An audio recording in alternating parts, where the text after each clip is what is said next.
पूरे प्रदेश में सरकार बहुत अच्छा काम कर रही है। चुनाव में क्या वही स्मृति ईरानी जीतेंगी, मोदी की फिर सरकार बनेगी। मोदी जी के साथ हैं और मोदी जी को ही वोट करेंगे। 2024 में हम मोदी जी के साथ हैं। राहुल गांधी माने कुछ नहीं, राहुल गांधी क्या है। 2024 के चुनाव का आगाज हो गया। ये अमेठी जनपद के जायस में है और जायस के लोग हमारे साथ हैं। इनसे जानने का प्रयास करेंगे कि 2024 के चुनाव को लेकर किस रूप में देखते हैं, कैसे देखते हैं, 2024 में किन विकास कार्यों को मुद्दा बनाकर यहाँ पर मतदान करेंगे। क्या नाम है आपका? शिव कुमार साहू। शिव कुमार जी, अगर चुनाव की बात करें 2024 के चुनाव का आगाज हो चुका है, तो इसमें किस तरीके के मुद्दे देखते हैं? क्या होगा मुद्दा जायस की अगर बात करें तो? जायज़ का मुद्दा बहुत है, मगर यह है कि पूरे प्रदेश में सरकार बहुत अच्छा काम कर रही है।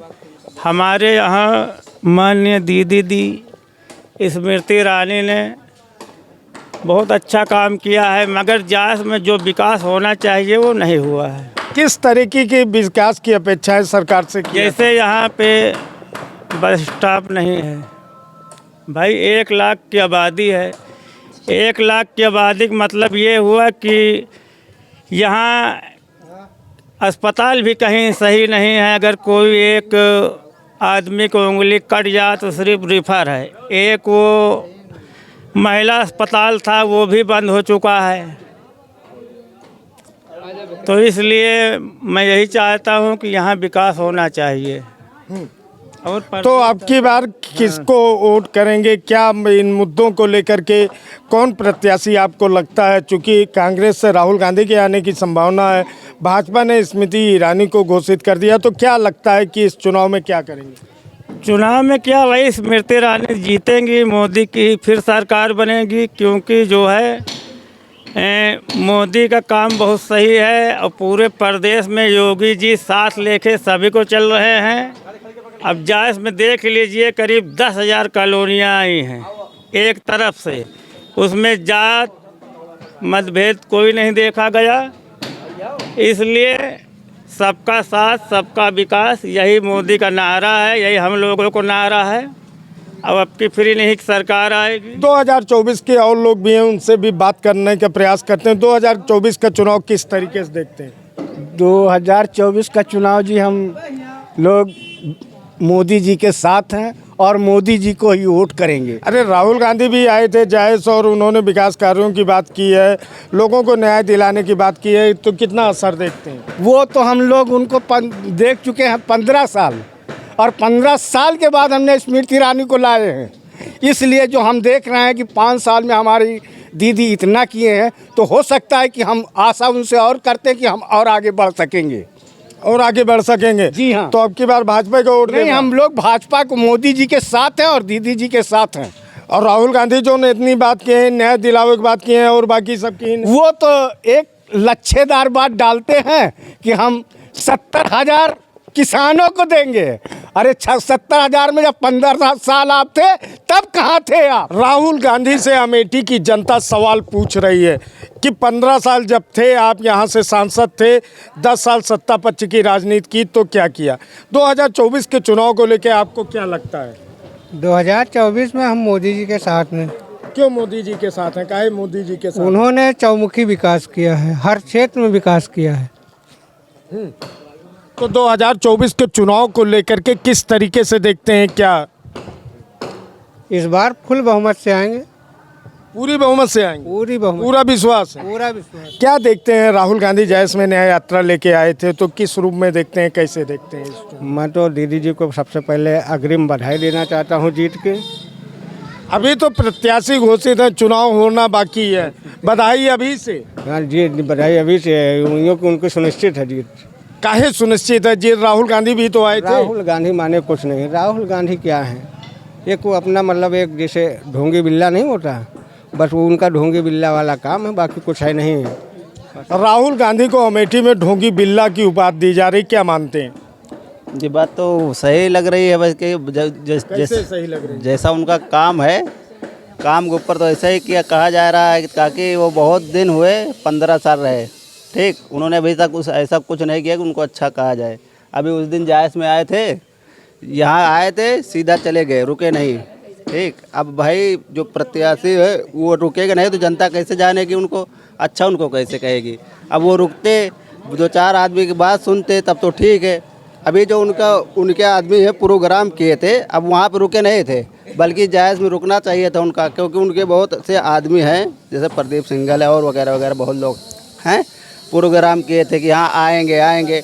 अब इसी तरह कोई उनके लिए कुछ करे, आए वो सीधा वहाँ से चले जाएं, कोई ध्यान ही नहीं दे तो क्या करेगा आदमी, बताइए। राहुल गांधी अमेठी में ध्यान नहीं दे रहे हैं, क्या मानते हैं? राहुल गांधी अमेठी का ध्यान नहीं दे रहे, वो तो अमेठी को परिवार बताते हैं। इसके बारे में मुझे पता नहीं है, मैं तो ज़्यादा चुनाव के बारे में कभी कोई सोचता ही। अच्छा, राहुल गांधी ने, आप युवा हैं, राहुल गांधी ने गांधीनगर में जनसभा के दौरान कहा युवा रोड पे पड़ा है, नशे की हालत में है, तो इस उनके बयान को किस रूप में लेते हैं, कैसे देखते हैं? कभी यहाँ पे कोई ना अस्पताल ना कोई भी चीज़ नहीं किया कि यहाँ कम से कम यहाँ कोई बीमार होता है या जाता है तो सीधा रायबरेली भागे या तो लखनऊ। यहाँ जायज़ में कोई भी विकास होने के लिए तैयार ही नहीं। किसी की भी सरकार आती है जायज़ के लिए कोई सोचता ही नहीं कि एक अस्पताल खुल जाए, कम से कम जो रायबरेली या लखनऊ जाता है भागता है, कम से कम वो तो ठीक तो रहे। तो यहाँ अस्पताल की सुविधा अभी नहीं, प्रदेश सरकार तो बड़े दावे कर रही है कि हम हर जगह अस्पताल खुलवा दे रहे हैं, मेडिकल कॉलेज खुलवा दे रहे हैं और सब कर दे रहे हैं, पर यहाँ तो कोई सोचता तो नहीं है। कम से कम कोई एक अस्पताल ही खुला है तो जाने कि हम लोग यहाँ खुला चुका है। तो जायज़ में अस्पताल नहीं है? नहीं है, अस्पताल कोई नहीं है कि अगर बीमार हो जाए कोई भी व्यक्ति, या छोटा हो या बड़ा, तो सीधा लखनऊ या रायबरेली की सिवा यहाँ कोई है ही नहीं चारा कि बच जाए वो। क्या मानते हैं कि रायबरेली और लखनऊ के सिवा कोई चारा नहीं है?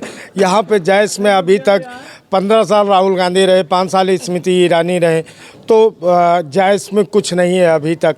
क्या मानते हैं, विकास से कितना दूर है? विकास तो लगभग हो ही चुका है, लेकिन जो कुछ छोटी बातें हैं वो तो हमेशा समस्या बनी रहेंगी। सुलझाते समय टाइम लग जाएगा, हो सकता है कि ये जो करता है वो ना हो, कहीं और चला गया हो। सवाल ये बात है कि विकास तो होता है, हुआ भी है, लेकिन जो कह रहे हैं वो कि भाई अस्पताल व्यवस्था नहीं, बाकी अस्पताल व्यवस्था तो ठीक है, लेकिन वहाँ कर्मचारी कभी रहते हैं कभी नहीं रहते, कभी चले भी जाते हैं, जबकि एक डॉक्टर नाइट में रहे, एक डॉक्टर दिन में रहे, ये बढ़िया व्यवस्था है। और बाकी जो ये चुनाव का बिगुल बजा है 2024 का, ये बहुत अच्छा हो रहा है और चुनाव में जीतने के 100% चांसेस है। वो कारण इसलिए है कि जिनके पास कुछ नहीं था आज उनके पास भरा पूरा है। जो छप्पर में रहते थे आज वो छत के मकान बनवा के छत पर रह रहे हैं। इतनी कॉलोनी, इतना सब पेंशन, इतना सब कुछ व्यवस्था करने के बावजूद फिर भी ये उम्मीद की जा सकती है कि जो होगा उसके आगे बेहतर ही होगा। इसीलिए 2024 का चुनाव जो है सबसे बढ़िया होगा और बीजेपी की विजय होगी। बीजेपी की विजय होगी। बीजेपी की विजय के भी दावे किए जा रहे हैं, लेकिन हुकूमत बदल गई, सरकारें बदल गई, समस्याएं जो कि त्यों बनी हुई हैं। क्या लगता है, जायज़ में समस्याओं का निराकरण नहीं हुआ? जी, समस्याएं तो हर जगह बनी रहती हैं, धीरे धीरे सॉल्यूशन हो रहा है उसका है। अभी देखिए इतनी कॉलोनियाँ आ गई हैं, जायज़ में लमसम 10 से 15 हज़ार कॉलोनियाँ आई हैं, धीरे धीरे और आ जाएंगी।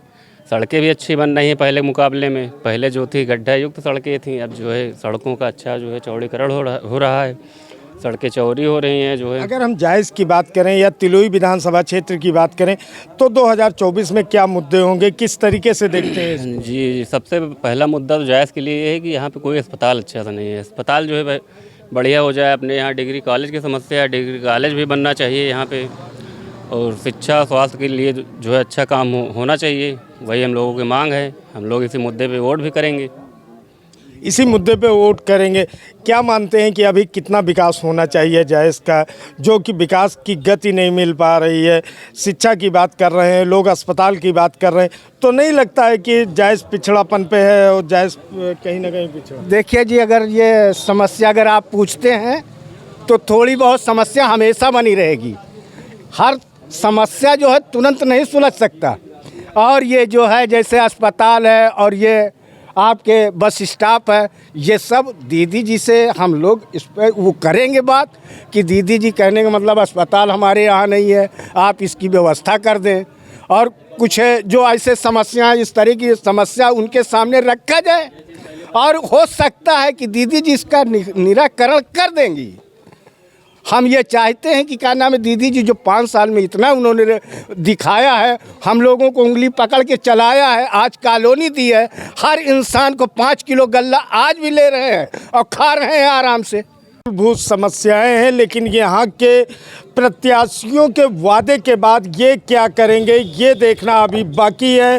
कैमरा जर्नलिस्ट सचिन मौर्य के साथ Yogendra Srivastava, India daily live, Amethi.